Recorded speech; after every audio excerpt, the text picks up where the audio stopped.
ناخذ اتصال من الأخ أبو سليمان من الكويت. السلام عليكم.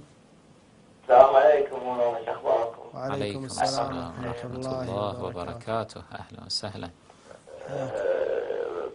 طال عمرك مولانا، أنا طبعا أنا مستبصر من فترة، بس ما أعرف في أحكام وايد.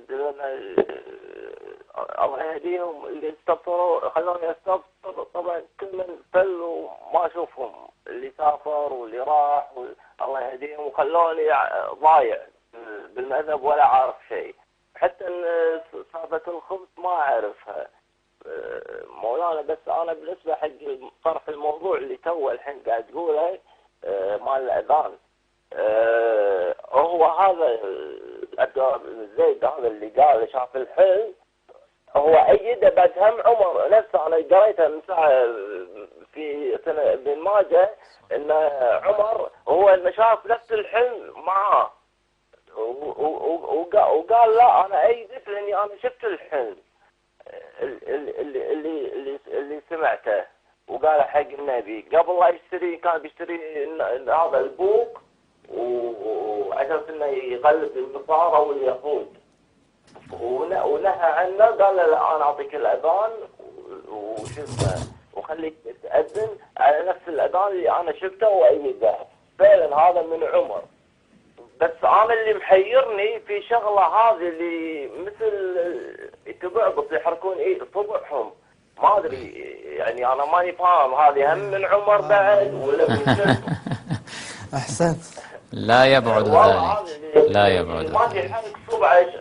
ليش يقول لي احنا نتشهد؟ يعني يشهد بصبعه وهو ولا شنو يعني؟ هذا يعني هم ما ادري هذه هي عمريه بعد ولا شنو؟ إن شاء الله أبو سليمان جاوبك على السؤال. مشكور حبيبي. اي والله رحمه الله والديكم.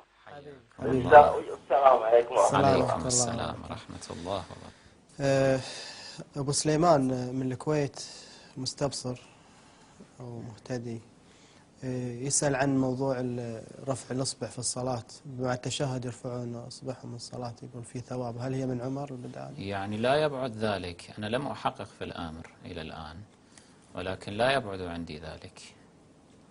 يعني واضح أنه يعني شوف، عادة اجعل الأصل في ممارسات أهل البدعة أنها بدعة، يعني هذا هو الأصل.